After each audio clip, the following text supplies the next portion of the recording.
It's FAQ NYC Off Cycle, where the New Yorkers podcast from the newsroom by and for New Yorkers, the city, steps back to take different and deeper looks into some of the things that are always happening here in the only place in the world.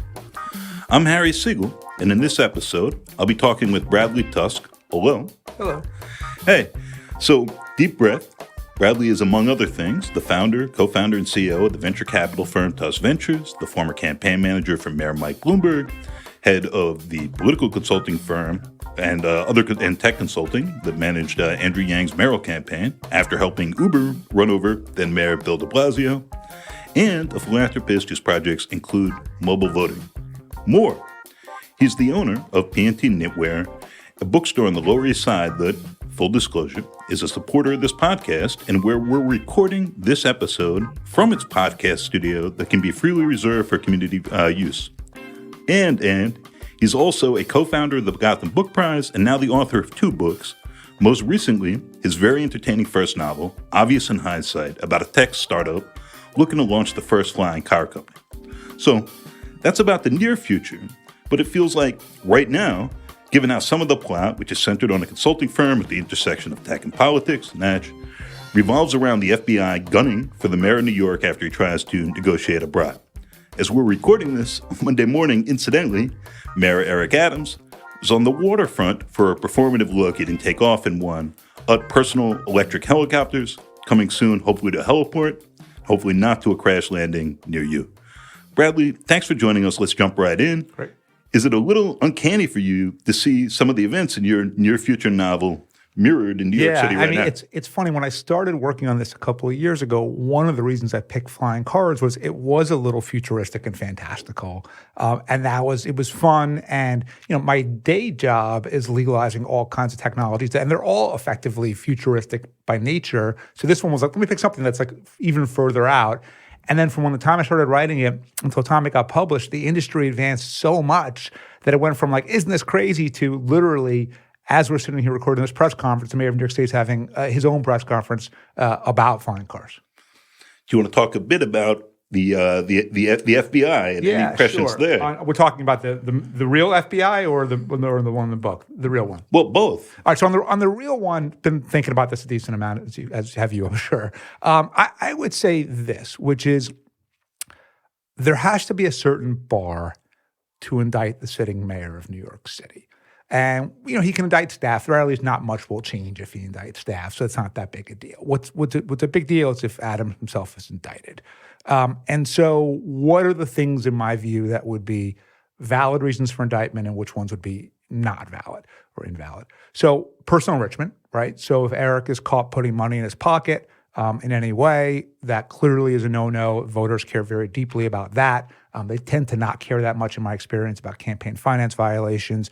So it could be cash, but it also could be vacations. He has taken all these trips to Turkey and other places, and I think he's gone there as official capacity. It's not unusual for a foreign government to subsidize some of those trips, but we'll see what the actual details of those trips were. So that's number one. Number two would be a straw donor scheme in concert with a foreign government, right? So John Liu did have a straw donor scheme in 2013, and he did not get indicted for it. His campaign treasurer did, but he did not. But that was still with individuals. If you're conspiring with an authoritarian government in Turkey to do this, especially if matching funds came into play, right? So it's one thing to evade contribution limits. It's a problem. I don't think it's a indict the mayor over problem. But if you picked up tens of thousands or hundreds of thousands of dollars in campaign finance board matching funds, which is taxpayer money, then you've defrauded the taxpayers, right? And then that becomes a real problem. Or the third would be a serious quo. So the quo right now that we know of is Adams reached out to the fire commissioner, Daniel Negro, to say, hey, can you make sure that the Turkish consulate is open in time? That's not really particularly crazy. I think everyone in politics has sort of called someone for something like that. Adams said, look, it was a Brooklyn construction company doing the work. I'm the Brooklyn Borough president. It seems pretty reasonable to me. Now, if Adams knew that the site was wildly unsafe and he kept leaning on it more and more, maybe you start to get to the line. But I think it's more things like if you can show that the Adams administration to the Turks or whoever has steered contracts, grants, permits, things like that in return for campaign contributions or personal enrichment, then you clearly have a problem. But I think it's got to be one of those three things, because if you think about the cost of it, these are the two scenarios. The first would be, okay, they indict Eric, he steps down, so Jumaane Williams becomes mayor. So that's the second mayor. We have a special election in 3 days. Let's assume Jumaane doesn't win. Now we have a third mayor. And then because we're coming up on 25, we're going to have the regular election. So we could end up easily with 4 mayors in 2 years. That is wildly disruptive to the city. Or more likely, if you look at sort of the examples of Bob Menendez or Donald Trump, if Eric got indicted for something that didn't feel really strong, like he made a call about a certificate of occupancy, he's not going to resign. And in which case you have a sitting mayor under indictment running the city. Yes, Kathy Hochul would have the legal power to act on this, but she's not going to jeopardize her 26th reelection and the black base to do that by removing Adams. And so we either have a mayor governing under indictment or as many as 4 mayors in a 2-year cycle, which again, if the mayor is guilty of real corruption, they should still move forward. But if it's ticky-tack or routine stuff, they should not. So I got lots of thoughts there, but let's bring this to the book for a minute. Okay. So there is a mayor in this book who I would venture, I think he's transformed, I'm guessing, in the course of your writing this, but started off with elements of He was de Blasio when I started. Did I already tell you this? Do you know who he kind of was by the end? In my mind, Daley. So, because it's funny, when I write the dialogue for these characters, I hear them speaking in my head. And I worked with Daley when I was a deputy governor of Illinois. He was the mayor of Chicago, and so I got to know him, reasonably well. And I actually liked Daley quite a bit, though he had his own corruption issues as well. But in a way, Joe Navarro, who's the mayor in this book, is a lot smarter than Bill de Blasio was, and struck me more online, sort of intellectually, with Rich Daley. Nonetheless, Navarro, who's had complicated relationships with Uber and with the medallion owners, flying cars are coming. There's a consultant who maybe is a shadier version of Bradley Tusk, perhaps, is playing both sides of this deal, in part for, I think, the challenge or the adrenaline of doing so. And the money. So Nick Denavito is the head of a political consulting firm, fictional, called Firewall, which also happens to be the name of my podcast. And Nick has a gambling problem, but it's not your typical gambling problem. He invests in risky early-stage tech startups, but he doesn't really have the professionalism to do it. So it's like if I had never, like in my real-life venture fund, my partner Jordan Knopf was running Blackstone's internal venture fund before we got together. If I didn't have Jordan and the whole infrastructure that we've built, and I was just investing people's money or my own money in startups, that's what it would be like, right? Because we have, all of the infrastructure in place, we're a real fund with real returns. But if you're just wildly betting on things, it's really no different than betting on horses or sports or poker or anything else. So Nick falls deep in debt. He borrows money, as one might in those situations. The people who he borrowed money from are not particularly forgiving when it comes to not paying the loans back. And he has to choose between having his kneecaps in one piece or coming up with another way to generate money. And that means playing two sides of the campaign off each other. And that's where all the excitement starts in this novel. So with the medallion owner, there's this great description you have of his place, Turgenev, in a infamous Russian nightclub in the heart of Brighton Beach. Eastern Bloc chic, from a distance it's all crystal, red carpeting, copious gold leaf, not unlike most casinos in Atlantic City. Look a little closer, it's all flimsy and crumbling, which works perfectly.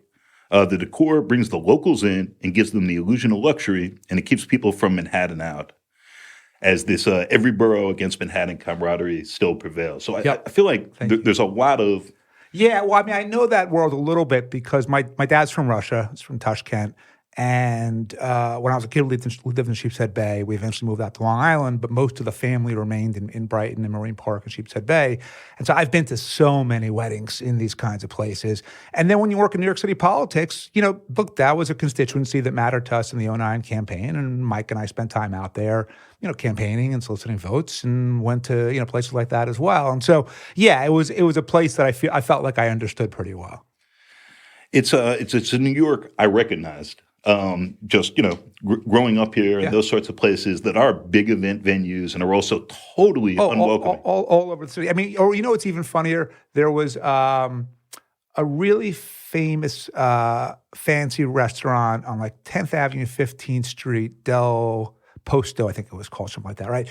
And it was Marriott Battaglia or someone like that, very expensive. And I remember going there and saying, this is Russo's on the Bay. Like, now, I'm sure I was the literally only person in the room that had ever been to both Del Posto and Russo's on the Bay. Pause for 1 second for listeners who don't know. Russo's on the Bay is like the quintessential kind of catering hall for political events, like the PBA annual benefit. That's the kind of place that's at Russo's on the Bay. It's in Howard Beach, I think. And Eric Adams has done a whole number of events there. It's shown up in recent press coverage. For sure.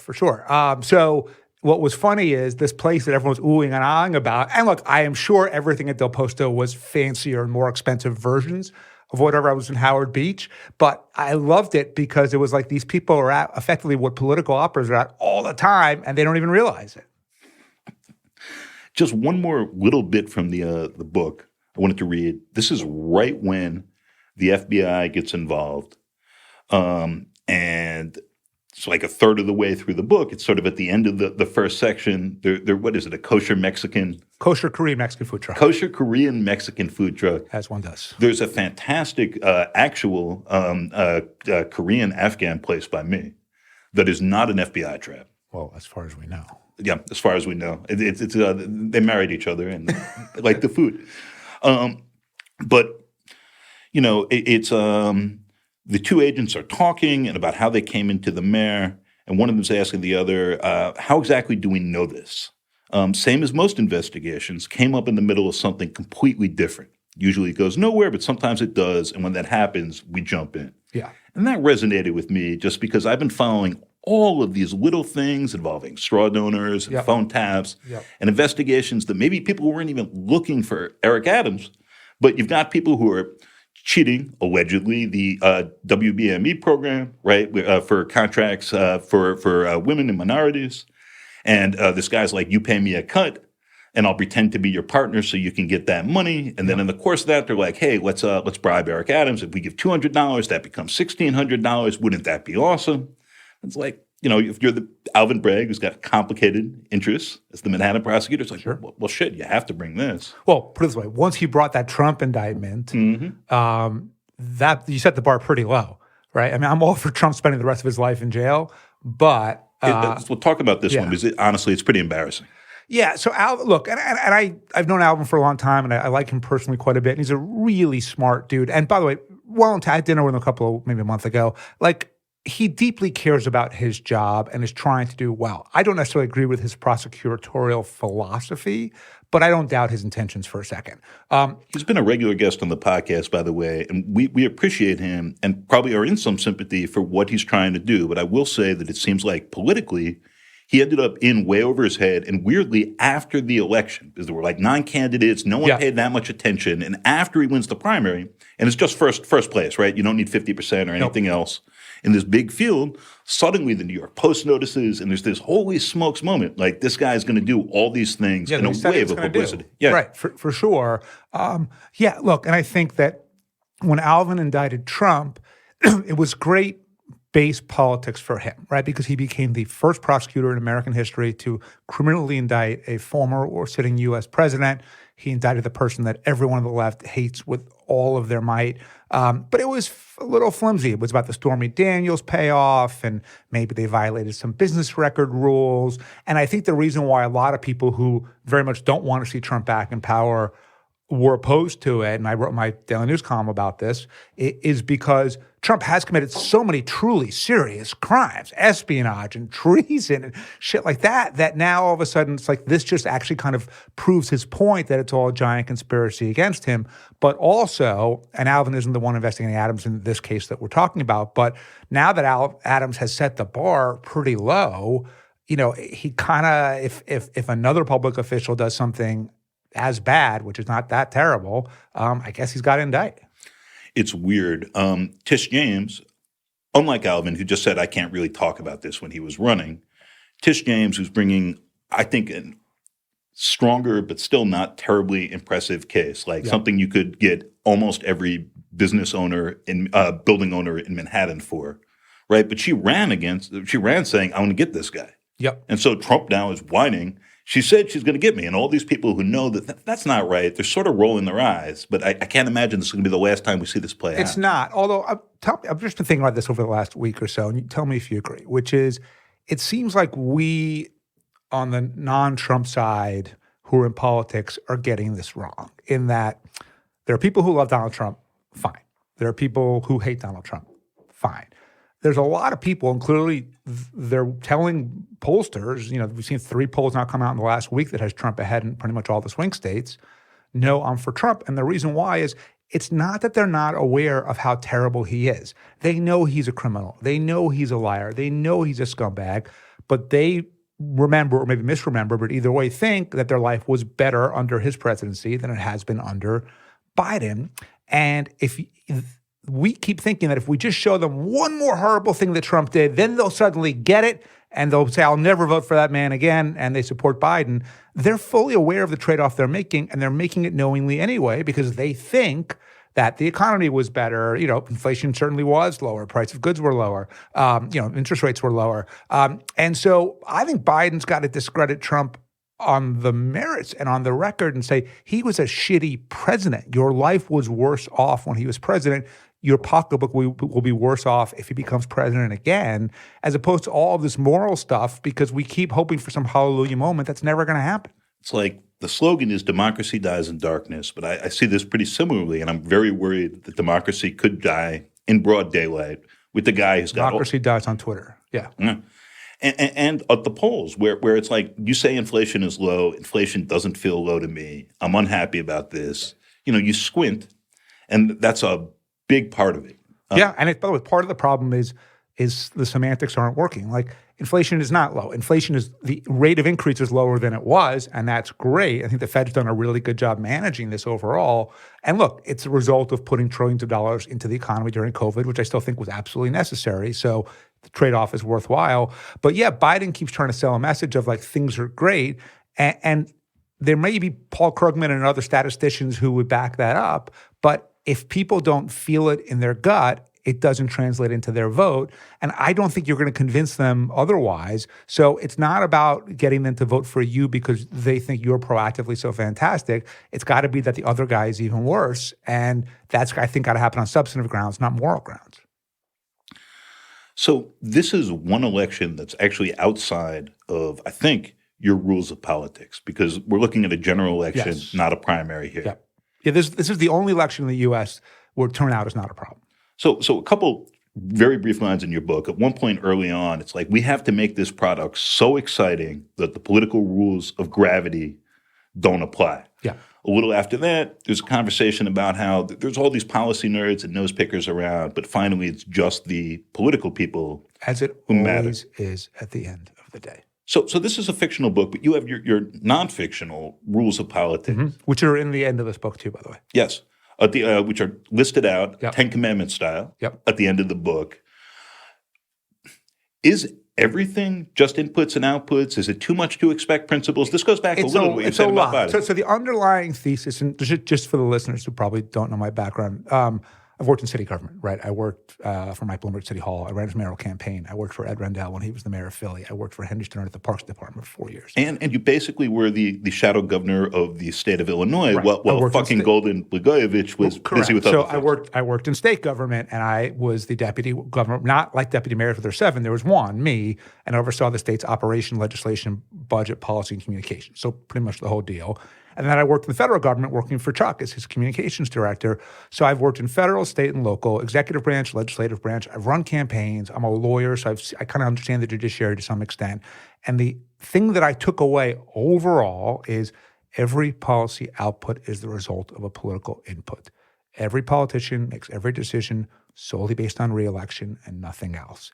And because re-election really is determined in the primary, not in the general, we're talking typically 10 to 15% of voters who are typically either the furthest left wing, the furthest right wing, or a bunch of special interests, which gives us one of two outcomes. Both are bad. One is the dysfunction we see in D.C., or two would be just really one-sided government, whether it's the city of San Francisco or the state of Texas, whichever side, to me, neither of those are good.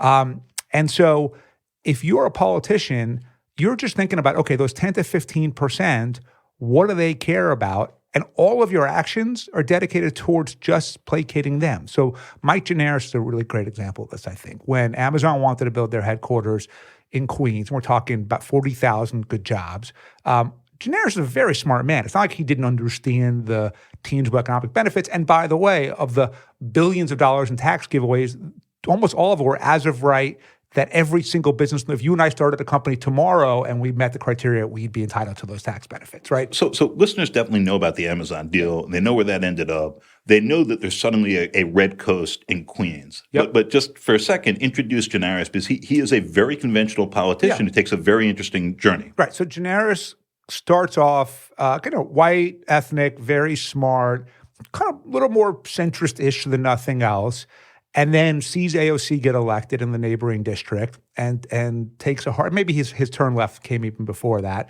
but takes a hard turn left and becomes Mr. DSA, Mr. Progressive. And then when the Amazon headquarters campaign starts, if you looked at the polling in the city overall and the polling in the district overall, it was wildly in support.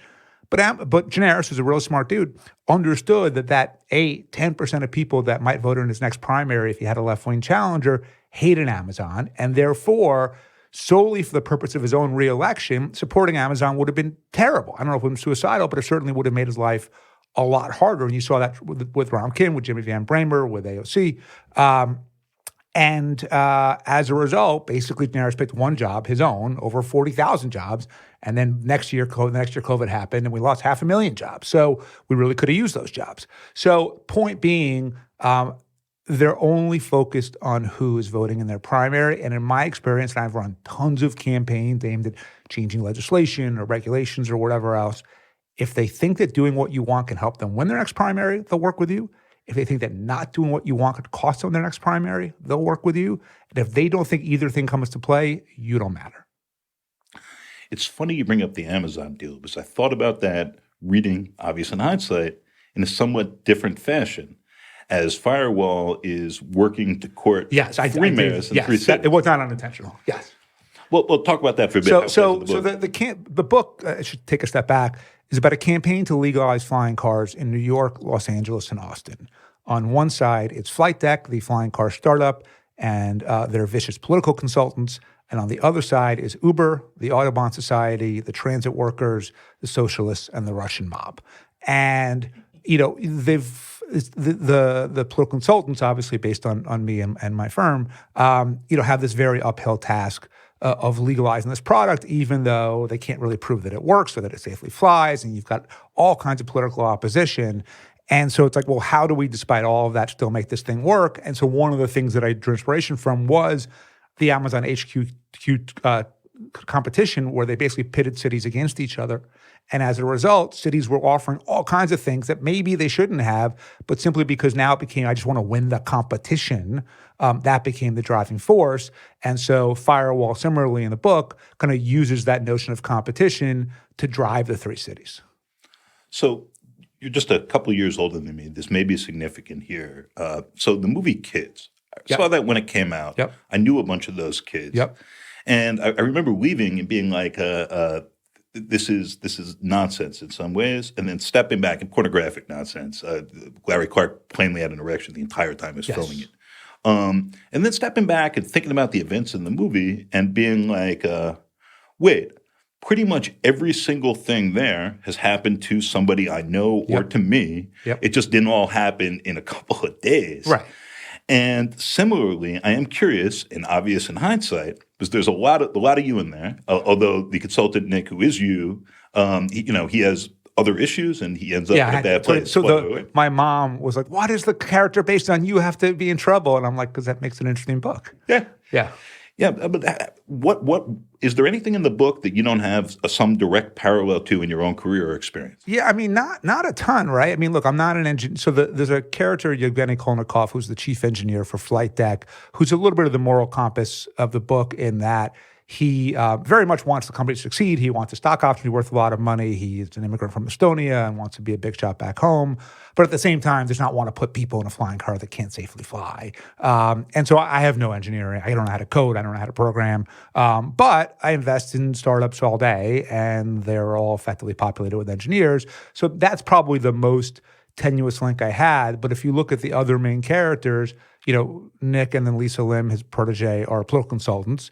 Susan Howard's a tech founder. You got 2 FBI agents, of which I haven't done that, but A, I've worked in government. B, I have testified between grand juries and trials in 5 different corruption trials. So I have spent more than enough time for my liking with FBI agents. And while I don't know Victor Villanova, who's the Russian mob boss and taxi medallion owner, while I don't luckily know anyone in the Russian mob, all the years I spent working on Uber has, made me very well acquainted with how that system works.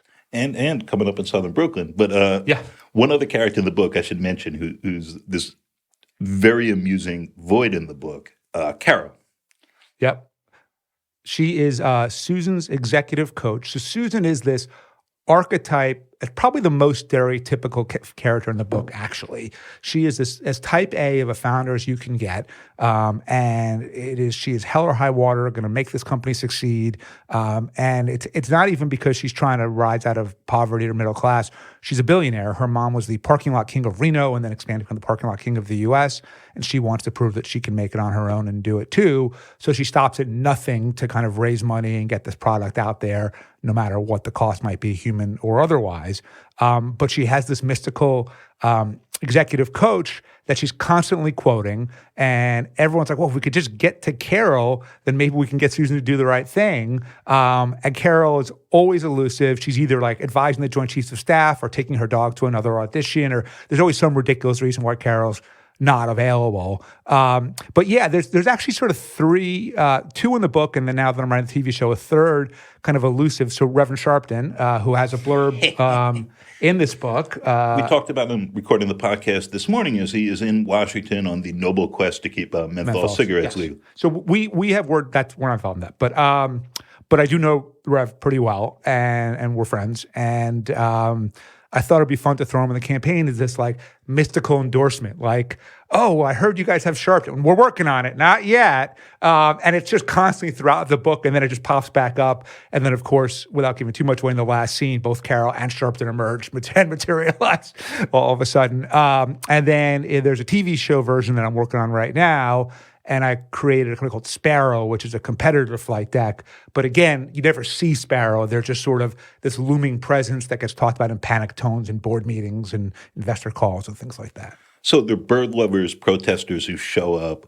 One particularly shapely one who I think I might know the actual New York analog of. Okay. It's a very fun, colorful book in all of these ways, but it has its own origin story I heard a little about from you, which is interesting. Yep. Speaking of being at the intersection of politics and tech and books and all that, do you want to talk a bit about that? Yeah, sure. So Steven Soderbergh is most people probably know, a really famous movie producer. He's made Traffic and Erin Brockovich, Ocean's 11, and all kinds of stuff, won a bunch of Academy Awards. And you know how celebrities like to buy liquor companies? So Steven bought a Bolivian brandy company. And he needed what ultimately amounted to a federal rule change to be able to import and sell his product in the way he wanted to sell it, because importation is a regulatory issue, alcohol is a regulatory issue, and then Bolivia is a communist country that we don't really deal much with. So between the 3, he had to get an actual change through the Treasury Department. Came to me, we got introduced through a mutual friend, and we ended up running this campaign and winning. We got the rule changed. And Steven, along the way, I handed him a copy of my book, The Fixer, which came out a couple of years ago, and said, hey, I'd just love your opinion on this. I think it was out in galley form at that point. And he said, okay, I'm flying to London tonight. I'll read it on the plane. I'll send you a note. Wake up the next morning, and the note is, let's make this a TV show. So I'm like, wow, it's amazing. A TV show with Steven Soderbergh. And so I started thinking about, like, well, what would be a fun fictionalized version of The Fixer? And I knew it had to be a campaign, so that part was easy. It was, what would it be a campaign about? I settled on flying cars. And the first thing I did, actually, was I wrote a campaign plan for how to legalize flying cars, like I would if there was a real client involved, but just to see what it would look like. Steven liked the idea, wrote the pilot. We worked on that together. I wrote the next 9 episodes. And then our big pitch meeting was with Apple TV on March 10th, 2020. Of course, that went nowhere, never happened. By the time the pandemic was over, Steven had moved on to other stuff. But I really liked the characters I created and the story. I thought it was fun. And I was like, you know what? Let me see if I can turn this into a novel. And it was a long, hard process because writing a novel is much harder now that I've written 3, but I have another book coming out next year that's nonfiction. So of the 3 books I've written now, the fiction was the hardest by far. So, and I figured, okay, you know what? I was able to do something with this. And then I sent Steven the book before it came out. And he said, all right, let's go do it. And so now we're back at it. So, I spent the weekend working on a script Bible, and I've written the first 3 episodes, and I'm actually going to LA tomorrow for some book stuff. And it was like a kind of a bucket list thing. I rented a little bungalow at the Chateau Marmont, and my plan was to sit by the pool and write a TV show at the Chateau Marmont, just because it's like one of those like kind of bucket list type things to do. Now, whether the show ever makes the air, who knows? I think probably not. Most of the stuff doesn't end up succeeding. But it was a fun way to get this going, and if it ever happens, it'd be awesome. So, closing note here. We will not talk about how many cows were not harmed in the production of this book. But for listeners who are intrigued, might want to read this. Yeah. Tell them what they should know. And look, a lot of this book obviously is about the challenge of these circumstances. Some of the contortions that Nick goes through as he gets deeper and deeper in are sort of brilliant. And then the mayor and other people trying to flip them back on him. You've been in this business for a long time. How much of this is the challenge? A lot of this is either stuff that I've done, tactics we've done in campaigns, ideas we tried, or things that are a little too crazy, but I've certainly thought about them. Like, why can't we do this? And sometimes the answer is because it's fucking crazy. But by the way, we still then do it sometimes, but sometimes we don't. And so I don't want to give it away, but there's like one move that Nick makes that is totally insane, but does turn the book on its head as a result, and it involves a reporter. And there's the New York Post in here. Speaking of that reporter, yes. New York One, there's a Daily Beast mention. This was very much my little world. Yeah. There's multiple press conferences. There's a couple of inside City Hall scenes. Look, if you're taking the time to listen to this podcast, you are clearly really interested in New York politics. This, in many ways, is a New York political book through and through. I have worked in and around and up and down New York politics for a long time. And so, look, is it going to change your life? No. Am I going to win a National Book Award? No. But will you find it entertaining? Yes. And will it maybe shed a perspective on kind of how and why people in politics and in tech make the decisions they make? Yeah, I think it does. Bradley, thank you for coming on, taking the time. Yeah. The book is Obvious in Hindsight. It's out now, all around, or you can come to P&T Knitwear on the website. Yeah. We've got, so you can order on Amazon. It's available on Kindle now. It's available on Audible now. We decided, because I own this, money-losing independent bookstore on the Lower East Side, that we would do kind of an indie-first thing. So the book is available at different indie bookstores in different cities, just in the indie bookstores for the next few weeks, and then November 28th, it becomes available everywhere. FAQ. FAQ NYC is part of The City, a nonprofit, nonpartisan newsroom dedicated to hard-hitting journalism that serves the people in New York.